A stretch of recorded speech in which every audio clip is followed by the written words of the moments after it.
Greetings, fellow travelers. Welcome to the Hashtag Open to Work Journeys podcast. I'm Robert, your host and level 14 Bard. I wanted to provide a quick Hashtag Open to Work update for you before we load up our save game.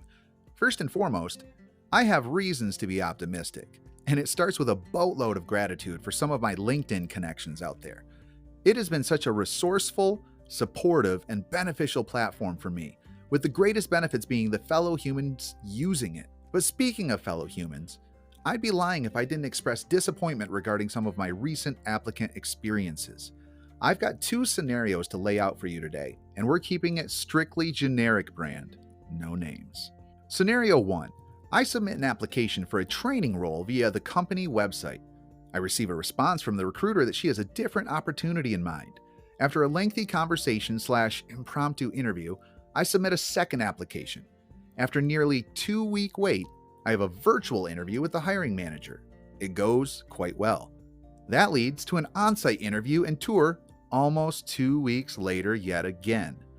By this point, the hiring manager told me there were 8 final candidates in total, including internal applicants. By most indications, it was another strong effort and outcome, but part of me knew walking out I didn't have it. He informed me that the decision would be made within the next few days. I was the last of the interviews being conducted, by the way, and he would personally reach out to me with the news. Well, 1 week later, no response. So I send a follow-up to the recruiter. She gets back to me fairly promptly the next day to say, "You did great. It was a tough decision, but they passed." By no means the gut punch of all gut punches, but still discouraging that the hiring manager failed to keep his word on both the timing and communication. Scenario 2. I submit an application via LinkedIn. In short order, that leads to contact from the senior recruiter at the hiring company. First phone interview goes lovely by all accounts, leading to a follow-up virtual interview with the hiring manager the next day. Hiring manager interview goes similarly well, and it is verbalized that she would be working with the recruiter to set up a virtual panel interview with her team next.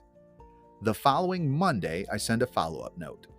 The same day response I receive boils down to, still waiting to hear back on next steps, received great feedback from the hiring manager. Oh, she also found another role open currently she wanted me to bring to your attention. Here's the job description. Let me know if you are interested in moving forward. Encouraging, but a bit odd when I began to overthink it. Was this setting me up for rejection from the initial role that seemed to be going so well? I go ahead and express my interest for both opportunities in short order. A week goes by with no new information. I send another follow-up and receive news that the role I was initially interviewing for had already been accepted by an internal candidate, and they were still waiting on further information regarding the second role. Update hopefully to come next week. If there wasn't enough proof that job rejections are rarely about the individual applicant, I really don't want to experience any more of it, okay? Please? Thanks. All right. Here's the underlying theme to the disappointment. Corporations do not decide whether to hire you or not. Human beings do. While I will not pretend to know what the details on the other side could be otherwise, at the end of the day, I believe human beings could have made better choices on how to handle giving difficult news to another human being. This week, Team Haller is playing co-op to bring you part 2 of the Hashtag Open to Work Journeys podcast seminar, Power Leveling Your Stress Management Game. We brought you 7 great tools and their evolutions in part 1, and we're back with even more today. Prepare for the chillest holiday season ever, because you won't be stressing 1 minute of it once you hit the end credits on this episode. Remember, you can show support by please hitting that like button, dropping a 5-star review or comment, subscribing on your favorite platform, and sharing this podcast with your network. I'm also looking for future guests to interview on Hashtag Open to Work Journeys, and if you might be interested, let's connect. Your story could be one that inspires, motivates, validates, and encourages others. What better gift in the season of giving? If interested, jingle those keyboards and email me at HallerIfYouHearMe@gmail.com. Before we resume power leveling, a thought to think about with a bit of jelly roll shout out mixed in. Be thankful for what you have and what brought you here. It benefits your mindset and others as well. But it's important to remember as we keep moving forward that the windshield is larger than the rearview mirror for a reason. Haller if you hear me.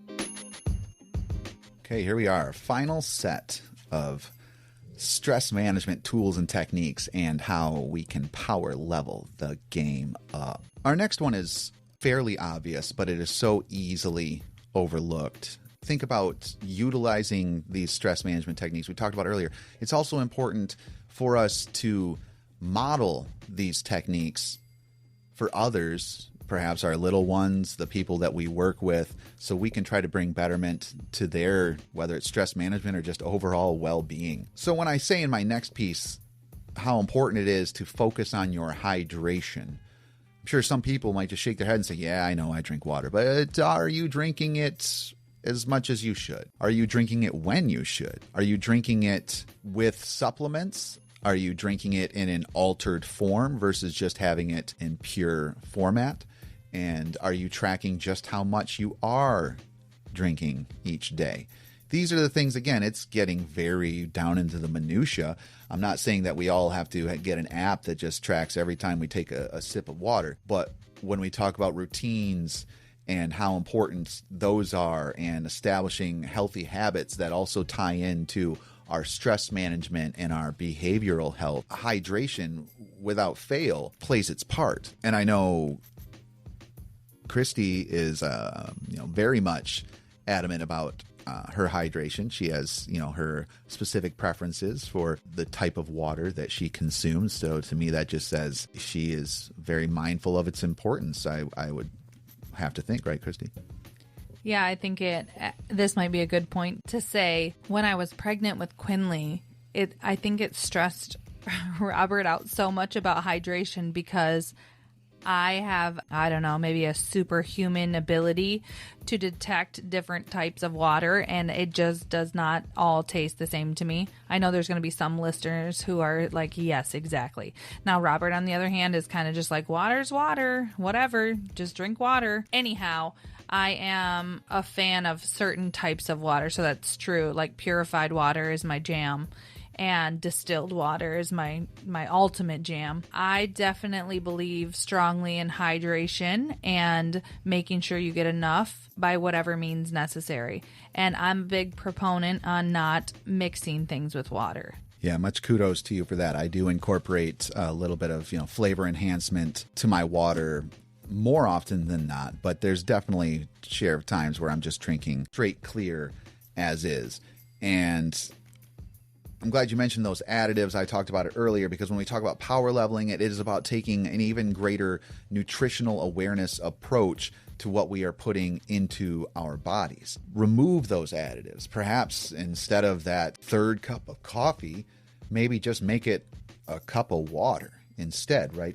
Because caffeine intake, that's another place where we want to be mindful of how much we're taking in and when we take it in. If at all possible, try to reduce your caffeine intake and replace it with vitamin intake. I think certain, forms of B vitamins can pretty much have the same effect if taken regularly and inappropriately. For me, bleeds into so much that you do within your day and how well and healthy you are throughout your day. And that includes when you deal with your stress. That all plays into the sleep side of things as well, but that is better left perhaps for a different conversation on a different day, but still worth a mention. Any other thoughts on the vitamins and nutrition, caffeine side of things, or any further thoughts with the hydration aspect? One way that we kind of combine both of those things, Robert and I, it's funny, as we're talking about this, I'm realizing we're different in a lot of ways, but I am not a big proponent of vitamins that come in, like a jar or anything like that. I'd rather get my vitamins naturally. So one way that Robert has introduced into my life is juicing. So, fruits and vegetables and different concoctions that we come up with, it gets us hydrated, but it also provides, natural sources of vitamins and minerals that we need. The other thing that I think is important is we introduced her to just straight juicing. She wasn't getting any of the store-bought juice. She was getting just all natural straight from an orange, and we put it in there, and she absolutely loves joining in and being a part of making that juice, as well as the other kids. And actually most of our kids drink that juice and prefer that juice.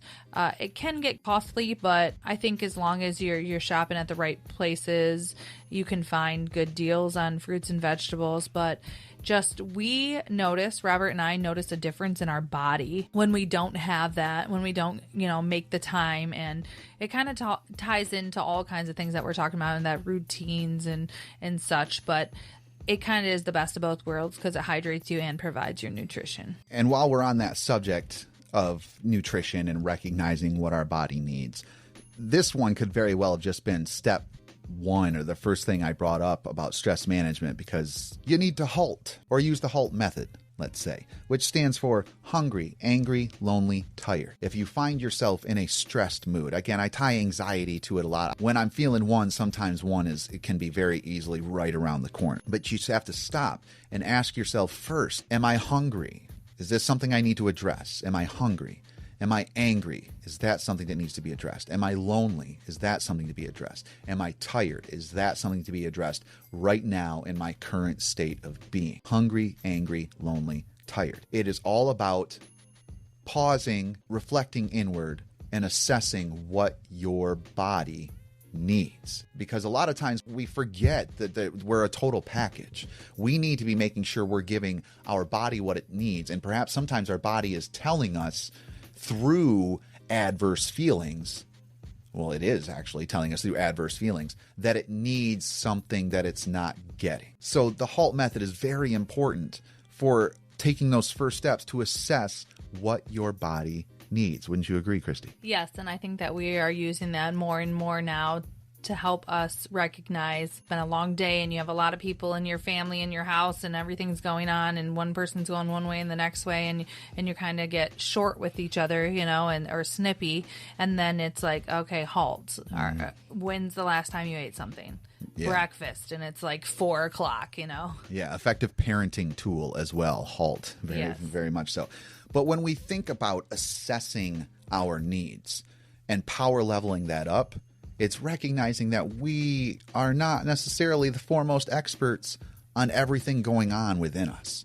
So we power level that by taking the ultimate power move, seeking counseling or therapy services. I'm telling you, professional services, behavioral health services, just you watch. In the next 10 years, it's going to be the biggest booming industry you can imagine. You're going to be seeing so many, I think, young people coming through high school and out of college going into this realm because there is such a need, because everyone, especially I feel since the pandemic, this is just me on my little soapbox, have become hyper aware to behavioral health needs. And I think the people that tend to struggle the most are the ones that maybe don't think about it enough. I really want to advocate for, if you feel like you have a good assessment of your needs, but you're still not quite there, don't ignore what you are unable to effectively assess. Take it somewhere that can be done professionally. Maybe, and it's not even necessarily behavioral health. It could literally be like your allergies. Go to an allergist if you want to figure out what's going on with your allergies. It could be any of those things, to be quite honest. Again, this is something that is a very close to the vest topic within our home for reasons. My co-pilot here, my Haller, has some thoughts as well. What say you? I just wanted to touch base on that therapy piece. I want people to challenge themselves to think of it more as a sign of growth than a sign of weakness. Some people, are like, oh, therapy, I would never go to therapy, or, oh, wow, you must be so crazy that you need therapy. And I just want to put that stigma to rest. I'm so tired of that. I feel like as a person who advocates for growth in general, this is a sign of growth. If you are a person who attends therapy, you're going to go to your regular doctor and be like, fix this. No, because they don't specialize in that. So it's the same thing. It's just another part of your body. It's your brain, right? And so you're going to seek the specialist. And the specialist is therapist, a psychologist, a social worker, a psychiatrist, whatever it takes. And furthermore, I hope I'm not stepping on any toes for a next segment, but let's just kill the stigma about medication too, right? Because sometimes those tie into each other. Therapy, and then you're seeing a doctor because, maybe your emotions aren't quite there. Like, People are going through things. So if they need those aids to get them through, then just stop. That's what they need. Why are we scrutinizing people? Why are we saying like, oh, you go to therapy? How terrible. Oh, you're on medication? How terrible. Support them. We need to be supportive of each other. I guess that's me off my soapbox. A very important subject within our team dynamic and household, as you can tell. Finally, we're there. And it kind of speaks well that I'm talking about this on a podcast because this is done audibly. Could choose to do it with a video element, but I really prefer otherwise because what really draws me to the platform of podcasting is that you can take it with you anywhere and you can utilize it in a lot of different circumstances appropriately. Exercising, again, going for a nature hike, passing the time while you're on, the bus. It can work so well, and you don't need a screen to enjoy it. And that is the last piece, the last tool is make that time. Break free from your screens. Make time for screen-free time. Taking breaks from your screens, it's going to reduce your stress. It's going to get you thinking less, maybe getting a few less cars on that highway in your mind. And you can still do things with substance without that device. For me, I have a goal that I make for myself, and I don't hit it every day, but I aspire to it every day, but at least every week, is to take time to read, write, talk, and listen without a screen involved. Make that time to break away from your screen. Do something with that time. But if you can use that time to do any of those, read, write, talk, listen, you're going to be benefiting yourself and quite possibly benefiting someone else in that same period of time.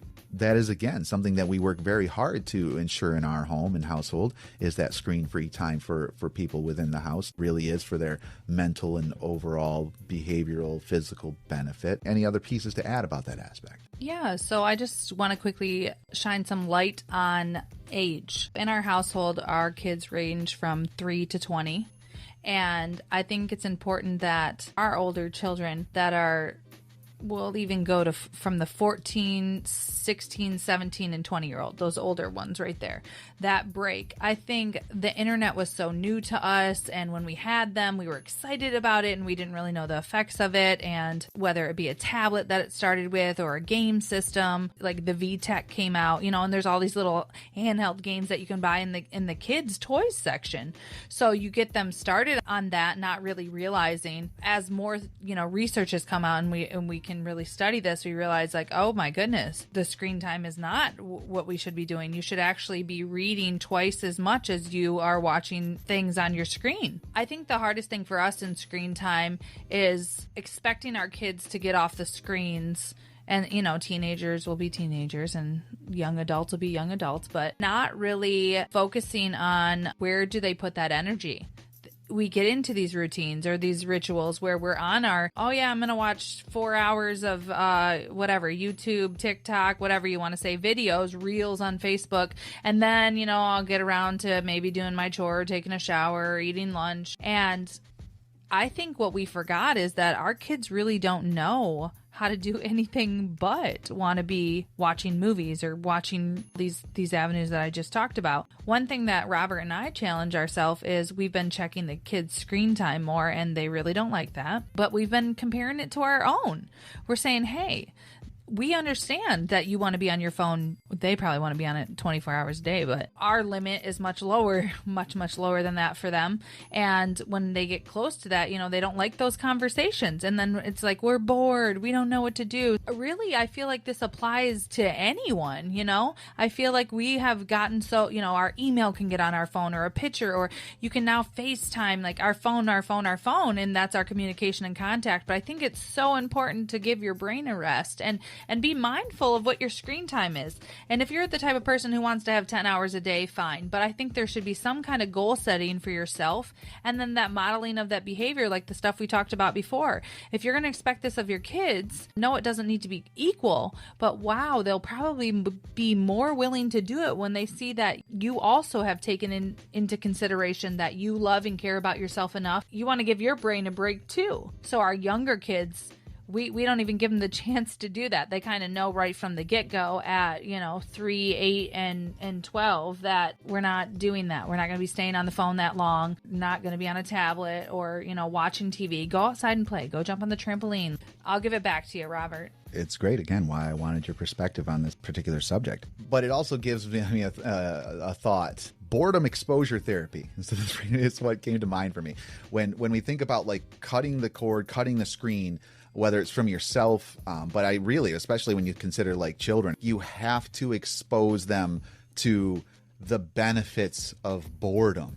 It's a good way to kind of speak to the power leveling aspect of whether it's for an adult or a child. You break free from that screen, put that time to use with creative outlets. So again, if you're taking the kids away from the screen, maybe you do, you bring in a little art or craft project to do with them. But I would also say when you're focusing on yourself individually and you break away from those screens for a time, figure out what do you enjoy to do creatively. It could be any number of things. It might be recording and starting a podcast, but it could also be writing a book, painting. There's so many different forms of artistic expression.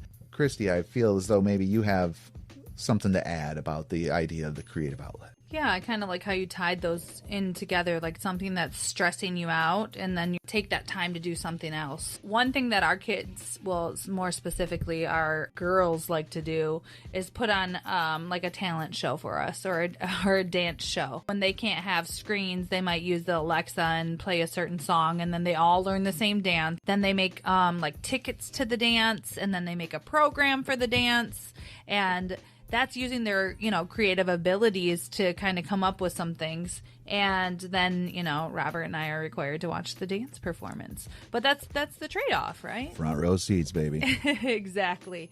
Another way that I wanted to say of kind of coinciding the two things is when we have to clean, the household thinks that I'm so obsessed with cleaning, but when it's time to clean, if we just put like a 15-minute timer on the Alexa and we dance it out. We put on some really good like let's go music, and then it's like this house is stressing us out because things need to be put away. We just have to do it for 15 minutes. Let's just play the music. Let's just feel the vibe, and then we're all dancing and having a good time, which is reducing the stress and we're getting things cleaned up. That's a great opportunity too to kind of tie some of these things together. There you have it. Those are my hand-selected items that I utilize to get a better hold of my stress, my anxiety, my perspective, really. Christy, you've been so great with chiming in with a lot of, my items along the way. Do you have anything further that you would like to add outside of what we've already discussed today? Yes. Awesome. We will come back to that in just a moment. Stay tuned.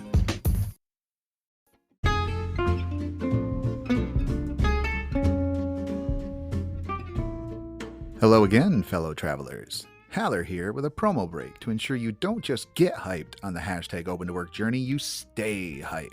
I am really looking forward to bringing you our next interview guest, who comes from a professional realm that really vibes with me. Atusa, who has a lovely last name that I only seem to butcher, is a holistic health practitioner, best-selling author, coach, artist, and much more. She aims to benefit humanity by helping others to be transformed, empowered, and elevated to the point where you realize the magic within you. Here's a tasty sample of what to expect on our next episode, coming soon. When you say go, go, go to yourself, when people see themselves that they have one activity after another one, everything is planned ahead, that should be an indicator that fear is running your life. The reason you're not sitting down, the reason you've got everything mapped out, planned out, is fear is running the show. Because either fear of financial loss, fear of not being good enough, fear of having to make, you gotta make it. There's always that place, you gotta make it. That should be the indicator that fear is running. Now, the easiest way to at least get a little bit away from that fear, because those people, you've packed it in so tight, there is no space, there is no pause there. Create that pause, whether it's in your morning coffee time, create that pause in the shower, create that pause in the drive, on the metro, on the bus, wherever it is that you're going to work or wherever you're driving to. Those are the times that, you don't even need to go outside of that busy schedule that you've packed in. But in those moments, find that pause to at least connect and see those fears that have you packed your schedule so tightly. Prepare for a parade of profound insights and positive vibes as we embrace the spirit of love, healing, and magic on our march through the most wonderful time of year. Happy Holidays!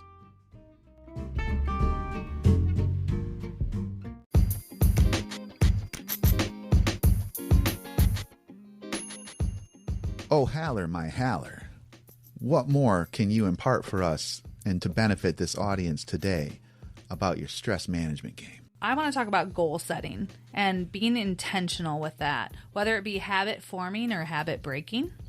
So the first thing I have is connecting every goal to a why. So if you can connect your goals to a reason and a purpose, they will become more meaningful to you. You can try out different statements to try to figure out what the why is. And you can use like a simple format such as, if I blank, then I blank. An example of that is, if I commit to working out 5 days a week, then I will lose the weight I've been trying to lose. Or you could try something else like, I want to blank so that I can blank. I want to start walking 10,000 steps a day so that I can keep up with my kids or my grandkids and not feel winded. Whatever you got to do to figure out your why, it's very, very important, because then you're going to be more serious about your goals. Then another thing you're going to want to do, number 2, is break your goals down. So if your goal is to run 52 miles in a year, it sounds scarier to focus on the 52 miles for the year than it would to just focus on 1 mile a week. However, you got to fit that 1 mile in. So maybe you run like a half a mile on Monday and a half a mile on Friday. Again, I'm using the running example because Robert and I are both runners, but it could be whatever, strength training, it could be walking, it could be, I want to walk my dog 52 miles. So then you figure out how to fit that in. Also, another example of that is with setting your goals. Say you want to read a book a month for a year. And then before the month starts, you're going to want to make sure you pick out your different books that you're going to have for those 12 months. How many days are in that month? So if you have 300 pages, 30 days in that month, you'll have to read at least 10 pages a day to reach your goal. Now, if you go over that 10 pages, just keep it in your head. You're reading 10 pages every day. And then if you're ahead and you finish early, that's great. And then also you want to do some self-monitoring. So you're more likely to hit your goals if you self-monitor. So there's a lot of apps out there that you can choose, whether it be nutrition or running goals. One that I use is MyFitnessPal. And then another one is Map My Run or Map My Walk. I enjoy those ones, but you can do a simple, app search on your phone. Number 4 would be remove obstacles before you begin. So you pick a goal out, like I'm going to run 52 miles this year. What things might get in your way? Work or other people to consider. So you got to pick the kids up at a certain time. You got to have them to school at a certain time. Am I going to do it outside? Does weather matter? So if you can start thinking ahead on all of those things, you will have a better chance of reaching your goals. And then you want to prepare for your goals. So make sure that, once you figure out your barriers, figure out how you're going to overcome them. So do I need to ask Robert, hey, Robert, can you put the baby to bed tonight? Because tonight I need to go to the gym and I need to lift weights for a half an hour. So you're thinking ahead, or, other kids or grandmas or whoever you can utilize. It takes a village, right? So whatever you got to do to reach your goals. The last step that I want to say is confirm and reward yourself. Maybe at the beginning of making this goal. So say I want to lose 15 pounds and it's going to make me go down a pant size, or that is my goal, is to go down a pant size. Then at the end of my however long it takes to get my goal, I'm going to buy myself a new pair of pants. Make sure that once you reach your goal, you actually follow through so that you can relate that your goal setting, at the end of it, there is some type of reward. Robert, do you have any thoughts on the goal setting? Yeah, it's something I wish I had been more of an driven believer in or executor upon in my earlier days, younger days, professionally or otherwise.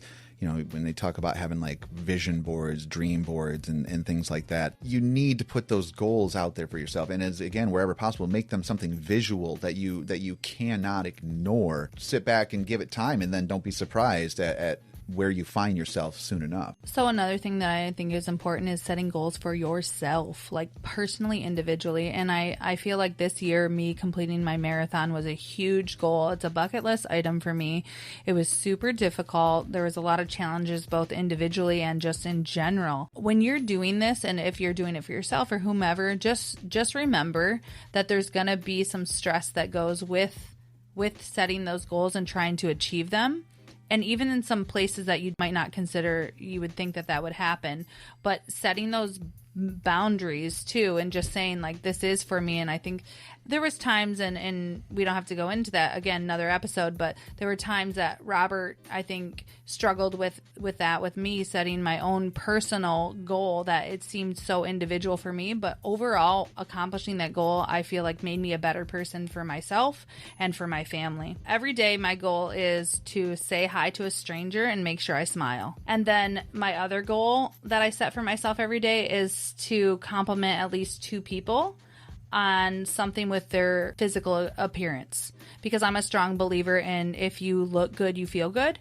And I'm not talking about like you have to be makeup all done and hair all done. I'm just saying in general, you got up and you showered today, you put some matching clothes on, or clothes that are clean on. It's important to me to compliment people and know and like recognize that you're trying. The important thing is I'm genuine about it. I'm not just making stuff up to accomplish my goal. Some days it works, some days it doesn't. But this is something I set for myself because it makes me feel good to do these things. So Robert, do you have any goals that you set for yourself every day? There's certainly a great number of them. There are physical goals I set for myself every day. I write on my weekly calendar and I write on my daily list these 2 things. I write 10K/fitness. So it's 2 goals, 10,000 steps and some form of continuous fitness factored into that day. It could be as simple as clearing out the graveyard load of Halloween decorations we have out in the front yard and cleaning up all the leaves. Oh my God, there was so much leaves to clean up to get ready for that this weekend. When you think about some of the, the more unique ones that you mentioned, Christy, it's more of an inactive goal, but it's still something I feel like I make an active effort to do every day whenever an opportunity presents itself, which is give kindness equally. And it can go in a lot of different directions. We show kindness in so many different ways, but I'm always, I guess on my goal list is some very broad-based things, which is pursue better. Go for that 1% more. Make those reminders to yourself that you are living a continuous improvement lifestyle. So even in things like that, I'm always challenging myself to figure out how can I do a better job of giving kindness equally. So it's not even about achieving it. It's also about evolving each of those things. I would love to say that there's enough time and opportunity in my day to one day say that my daily goal is 15,000 steps a day instead of 10,000 steps. All of these things, it can continue to be evolved when we pursue the idea of better. Awesome. I just want to say thank you so much for having me on here again. And I challenge all the listeners to set some kind of goal for yourself. And when you start getting stressed out, utilize one of our techniques and then level up. Haller style. So that's it for our, I guess what we'll call it now, podcast seminar on power leveling your stress management game. It's not lost, I'm sure, on any of you, but we have to remind ourselves that stress is a natural part of life.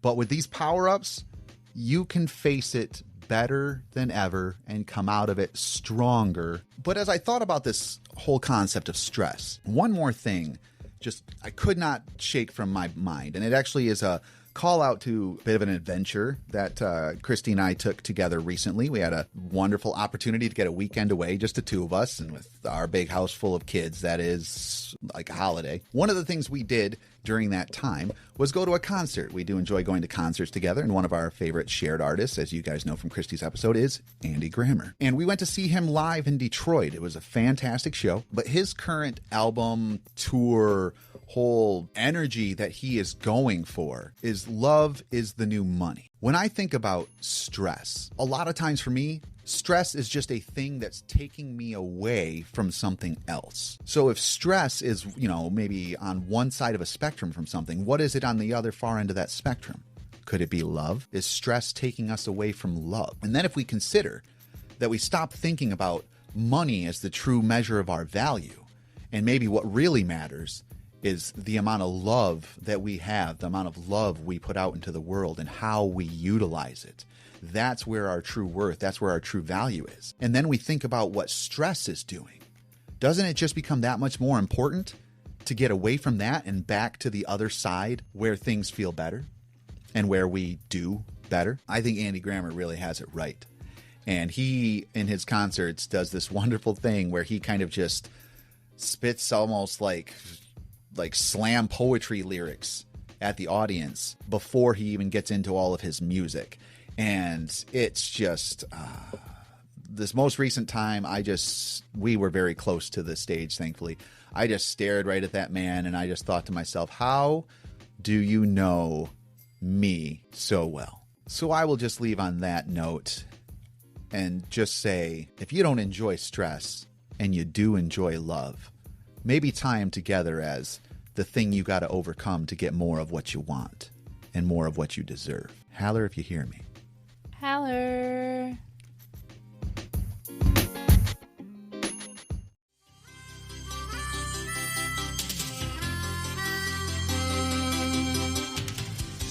Sometimes the world looks perfect, nothing to rearrange. Sometimes you just get a feeling like you need some kind of change. No matter what the odds are this time, nothing's gonna stand in my way. This flame in my heart, like a long lost friend, gives every dark street a light at the end. Standing tall on the wings of my dream, rise and fall on the wings of my dream. The rain and thunder, the wind and haze, I'm bound for better days. My life, my dream, and nothing's gonna stop me now.